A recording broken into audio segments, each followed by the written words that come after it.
Hey guys, it's Katie. Thanks for stopping by. Today I'm going to work on a back to school inspired food prep. My daughter started kindergarten last week. We've had one first full, exciting, intense, emotional first week of kindergarten, and it's going good. We're kind of stumbling into a routine, and I just had a few ideas of things that would make things just flow a little bit better, and I'm going to work on those today. I have quite a few ideas, but I'm just going to do 5 today, and then I'll probably do another in a few weeks and do another food prep and hopefully be able to film that for you as well. But what I'm working on today is things for quick help yourself breakfast and quick help yourself after school snacks, as well as things I can put in her lunchbox, and she also has a mid-morning snack in her classroom. So those are the things that I'm going to work on today. I have 5 things planned for today, and I think pretty much all 5 things can be sort of interchanged for any of those categories. So that's what we're going to work on today. I don't have that much time.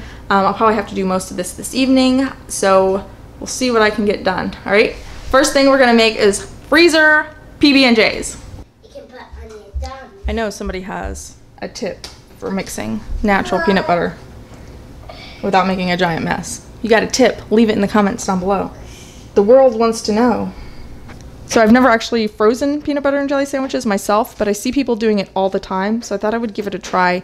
Like I said, she's going to be eating hot lunch out of her thermos most days, but this way I will have sandwiches already made in the freezer in case she wants a sandwich one day, or in case we don't have leftovers for whatever reason. I can just grab a sandwich. And because she eats leftovers and we eat leftovers all the time, we don't really make a lot of sandwiches. We don't always have bread on hand. So this way I don't have to even worry about keeping bread on hand for those odd emergencies when we don't have leftovers. So I'm just using creamy peanut butter, and I have some homemade strawberry jam, and I'm probably not going to make this whole loaf. I'll probably do half. Just like I said, we're not going to use these that often. If I find that we go through them pretty quick and that she likes this as a regular option, then I might make more. And for right now, I am going to individually wrap these in little plastic sandwich bags. I'm in the process of making washable, reusable sandwich bags, but I don't have even one made, and when I do have them, I'll probably only have a handful. I won't have like 6 or 8 made at any one time. So I think once I get those made, I'll just make the sandwiches, put them back in this bag, put them in the freezer, and then when I go to use one, I can take it out and put it in one of those reusable bags. So, okay, and since I'm not making a whole loaf, I can't use the loaf bag as a double bag, so I'll just put them in a freezer bag just to keep them contained and an extra layer of protection. I have this here. I guess I'll just slide them in.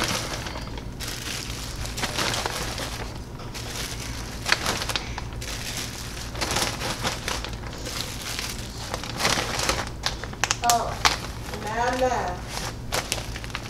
And put these in the freezer. Okay.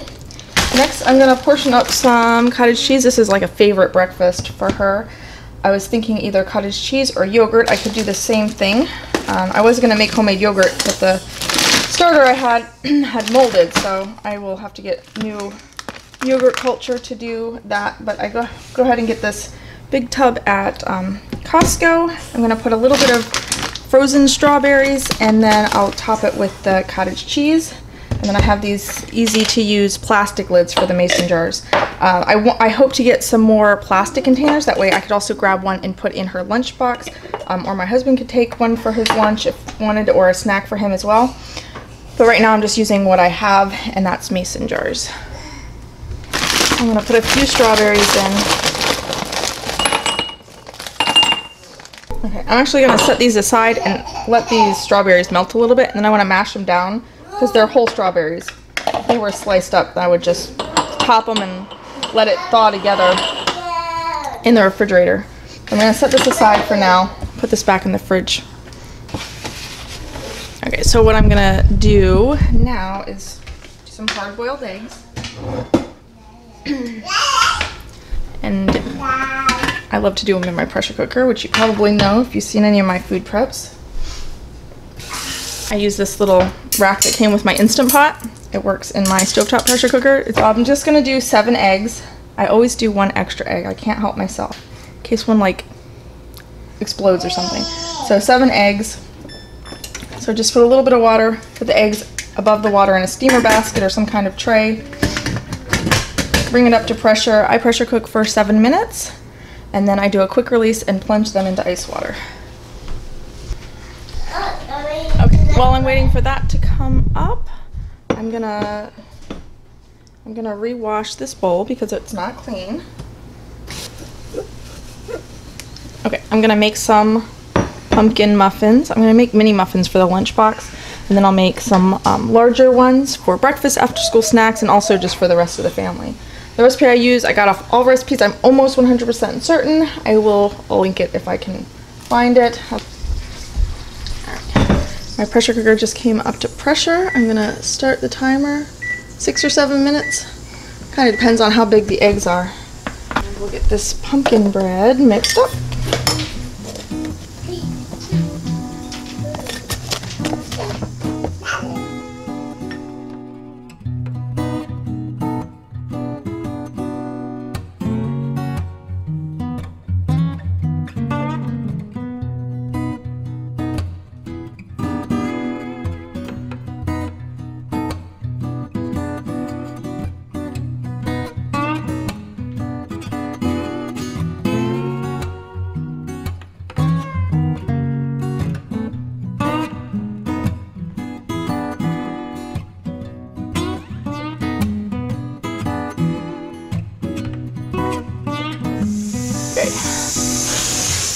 Eggs are done. Get this mixed up. Searching for the nutmeg took longer. I would have had this all mixed up before the eggs were done.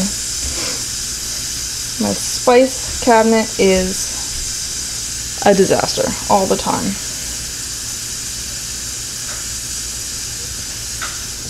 Okay, this recipe calls for walnuts and chocolate chips. I'm going to omit those even though I love them. Or maybe I'll put them in the larger muffins. But for the smaller muffins, it's just hard to fit them in the tiny little well cavities with larger chunks. If I had mini chocolate chips, that would be awesome. But I think maybe I'll just scoop out the mini ones, and then I can add some chocolate chips. The big ones. Before I do that, I need to take care of my eggs. Hot stuff, hot stuff.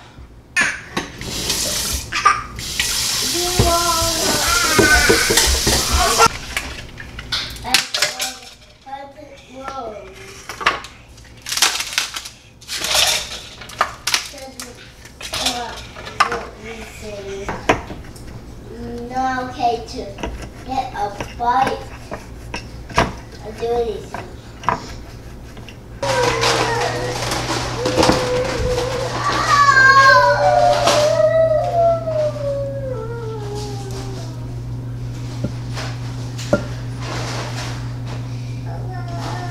Those in the oven as soon as it preheats.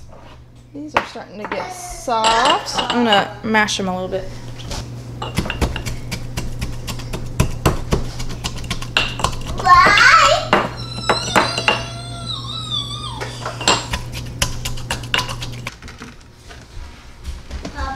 Okay, just gonna portion these out. Got my handy dandy funnel.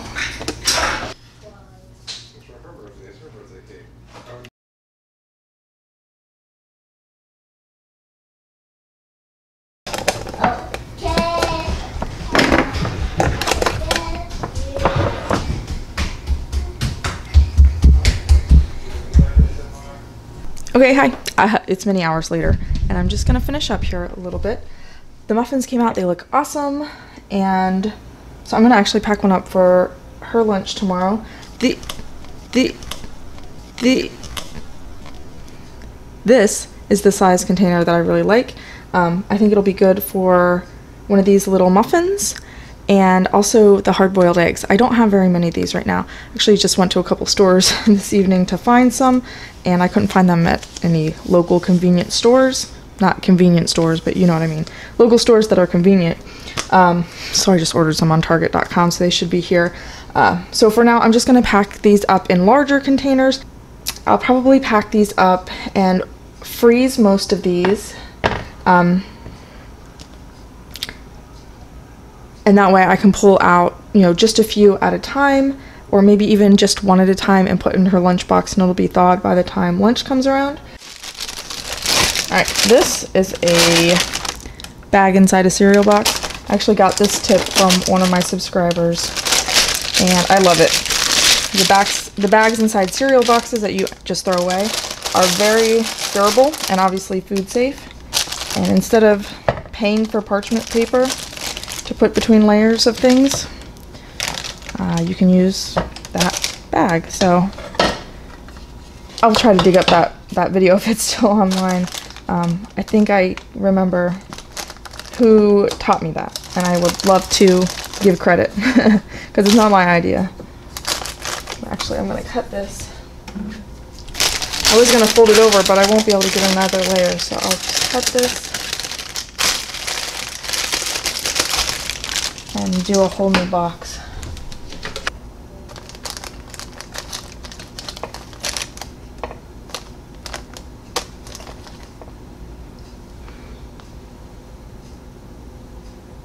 Isn't it cute?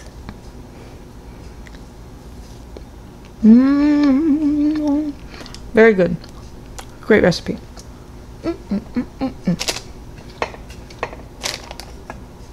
Okay, last thing I want to do for this food prep is make some dried apples. We went apple picking. I have like 55 pounds of apples. And I want to make like apple chips. I got this at Aldi last year. It's a peeler, slicer, core thing, and I think it's supposed to stick on the counter. I guess we'll go this way. We'll see how this works. I got my dehydrator. Alright, so I have all my dehydrator trays, and I need to make some acidulated water. So that's just some cool water with lemon juice, just to stop the apples from browning.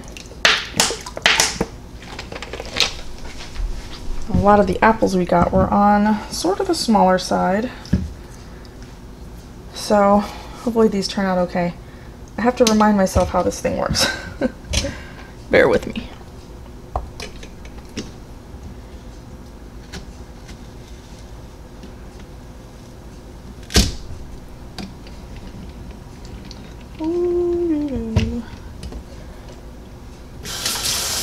I need to wet the suction cup.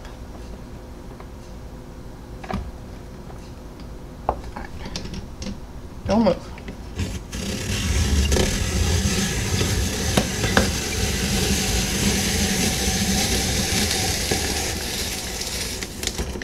Whee! Look at that. And just break them off. Let me cut them.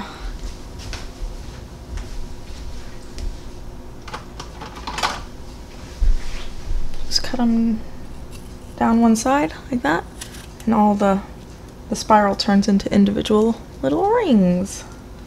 How cute is that?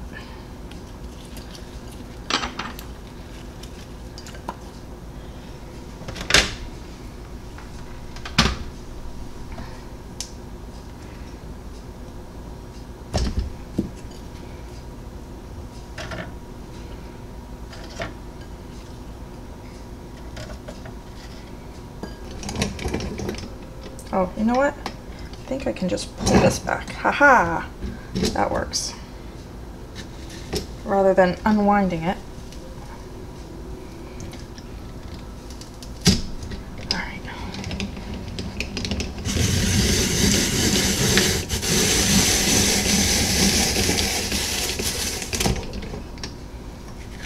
Whee!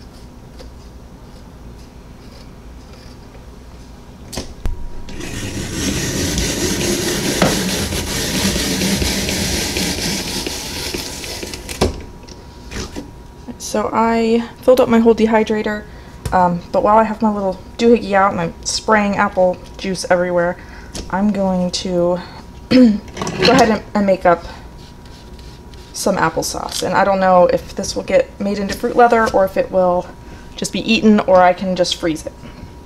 But I'm going to go ahead and do it. So I'm just using this to peel up the apples and to slice them up.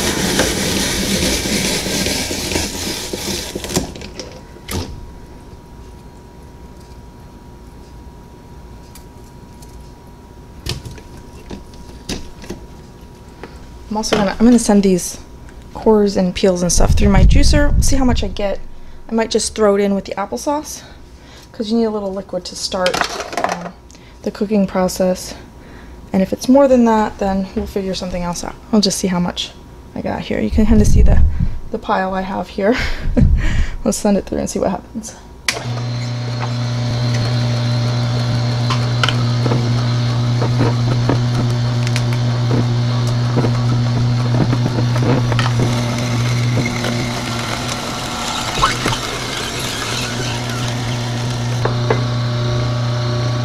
Alright. That made a lot. I'm not even done yet.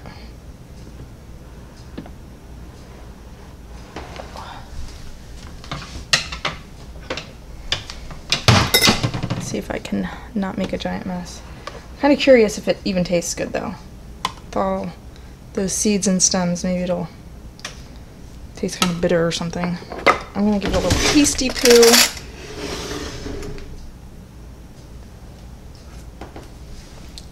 Tastes a little bit bitter, but I'm not gonna throw it away. I'm gonna use it for something.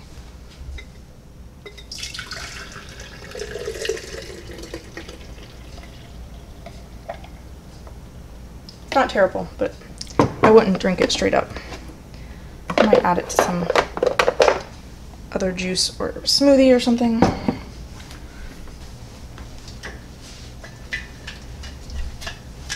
If you want to see my other crazy apple adventure, I have a video with, I don't know, making all sorts of crazy stuff when I get tons of apples when we go apple picking every year. So I'll link that down below. It's entertaining watching me kind of lose my mind over apples.